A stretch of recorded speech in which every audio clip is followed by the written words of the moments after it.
രീതിയിലാണ് പ്രീപ്രൈമറി വിദ്യാഭ്യാസം പോകുന്നത് അല്ലേ? ഇവിടെ പല ഇടങ്ങളുണ്ട്. ഇത് കണ്ടിട്ടുണ്ടാവും. ശാസ്ത്ര ഇടം കണ്ടിട്ടുണ്ടോ? അല്ലെങ്കിൽ കാണണം. ശില്പശാല കഴിയുമ്പോഴത്തേക്ക് ശാസ്ത്ര ഇടം ഏതാണ്? ഇവിടുത്തെ ഗണിതമില്ല. ഗണിത ഇടമുണ്ട്. കുട്ടികളിൽ ഇങ്ങനെയൊക്കെ സെപ്പറേറ്റ് ഗണിതവും ശാസ്ത്രവും ഇംഗ്ലീഷും സയൻസ് മറ്റേ ഇതൊക്കെ പഠിപ്പിക്കണം എന്നൊന്നുമല്ല ഇതുകൊണ്ട് ഉദ്ദേശിക്കുന്നതെങ്കിൽ പോലും കുട്ടികൾക്ക് 1ാം ക്ലാസ്സിലേക്കുള്ള പ്രിപ്പറേറ്ററി കോഴ്സാണ് ഇവിടെ നടത്തുന്നത്. അത് മലയാളം മീഡിയത്തിൽ പോവുകയാണെങ്കിൽ ശരി, ഇംഗ്ലീഷ് മീഡിയം പഠിക്കുകയാണെന്ന് അറിയാതെ പഠിക്കാം. അതാണ് യഥാർത്ഥ പഠനം. ഞാൻ പഠിക്കുകയാണെന്ന് അറിഞ്ഞുകൊണ്ട് പഠിക്കുന്നതും അറിയാതെ പഠിക്കുന്നതും രണ്ടും രണ്ടാണ്. അറിയാതെ പഠിക്കുന്നതാണ് ആഴത്തിലുള്ള അറിവുണ്ടാക്കുക. അത് നമ്മുടെ മനസ്സിലേക്ക് ആഴത്തിൽ നിർമ്മിക്കും. മറിച്ച് നമ്മൾ രക്ഷിതാക്കളെ ബോധ്യപ്പെടുത്താനോ ടീച്ചേഴ്സിനെ ബോധ്യപ്പെടുത്താനോ പഠിച്ചു കഴിഞ്ഞാൽ അത് മാർക്ക് നീന്തത് മാത്രമേ രക്ഷിക്കാവുള്ളൂ. അത് അതോടെ മറന്നു. അപ്പൊ ഇവിടെ കുട്ടികളെ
വന്നതാണ് ഞാൻ.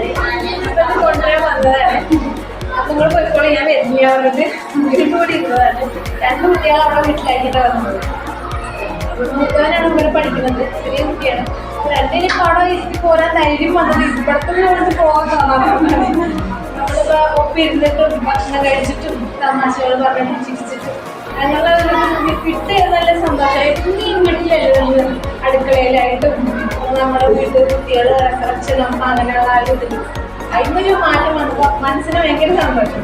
ഇപ്പോൾ വീഡിയോയിൽ കാണിച്ചു തന്നു കുട്ടികൾക്ക് കുറച്ചും കൂടി ഇമ്പോർട്ടൻ്റ് ആയിട്ട് പറഞ്ഞു കൊടുക്കേണ്ട കുറേ കാര്യങ്ങൾ കാണിച്ചു തന്നു.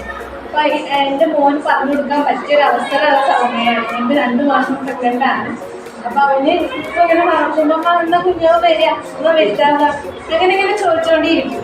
അപ്പൊ അവർക്ക് ഇപ്പൊ തന്നെ ഇത് പറഞ്ഞു കൊടുക്കുമ്പോ കുറച്ചും കൂടി സന്തോഷം. അവൻ സ്കൂളിൽ നിന്നാണ് അറിയുന്നത് വെച്ചാൽ വീട്ടിൽ വന്നിട്ട് അവൻ നമ്മളോട് പറയുമ്പോൾ നമുക്കൊരു സംഭവമാണ്.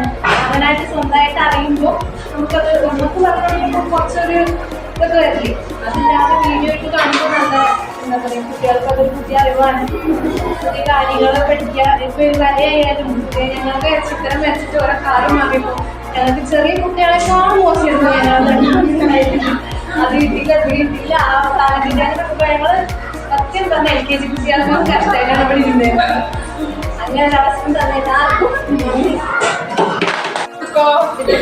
ഇവിടെ കൂടണമെന്നില്ല ഒരാഗ്രഹം. എന്തൊക്കെയാണ് എന്താണെന്നൊന്നും അറിയില്ല. എന്നാലും ടീച്ചർ വിളിച്ചപ്പോ കൊടുല്ല. അപ്പൊ ഉമ്മ വിളിക്കണ്ട്, ഒന്ന് പണിക്കാരുണ്ട് വീട്ടില്. അപ്പൊ ഇന്നലെയൊക്കെ 2 പേരുള്ളൂ, 5 പേരില്ല. അപ്പൊ വേഗം കൂടെ വാന്ന് പറഞ്ഞിട്ട് അപ്പൊ ഇവിടെ ഒന്ന് വന്ന് നോക്കിയിട്ട് ഞാൻ പോവാനാ വന്നുകൊണ്ട് പോകാനാണ് ഞാൻ. പക്ഷെ ഇവിടെ വന്ന് കൂടിയപ്പോ പിന്നെ ഇതിലൊരാളായി പോകാൻ തോന്നിയില്ല. വീട്ടിൽ ചെന്ന എന്താ അറിയില്ല. ഇവിടെ വന്നിട്ട് കുറെ കളിക്കാനും രസിക്കാനും കുറെ മനസ്സ് റിലാക്സ് ആയി സന്തോഷത്തിൽ വീട്ടില് ആ പ്രാരാബ്ദം കൊണ്ട് അങ്ങനെ കഴിഞ്ഞു കൂടാനല്ലാതെ പുറത്തൊക്കെ അങ്ങനെ ആക്കി അങ്ങനെ നല്ല സന്തോഷത്തിലാണ്. പക്ഷേ ടീച്ചേഴ്സ് ഇതേമാതിരി പിന്നെ ഇങ്ങനത്തെ പ്രവർത്തനങ്ങൾക്ക് കുട്ടികൾക്ക് വന്നു ഞമ്മക്കിന് ആകാംക്ഷ ഉണ്ട്. കുട്ടികൾക്ക് അതിനാണ് ആകാംക്ഷ ഉണ്ടാവും. ഈ പ്രവർത്തനങ്ങൾക്ക് ചെയ്യാനുള്ള അഭിപ്രായമാണ്. ടീച്ചർമാർ അങ്ങനത്തെ ഒരു ക്ലാസ് വെച്ചതിന് ടീച്ചേഴ്സിനൊക്കെ നന്ദിയുണ്ട് എന്ന് വെച്ചാൽ അങ്ങനെ സന്തോഷത്തിലായതിൻ്റെ സന്തോഷം. ശരി.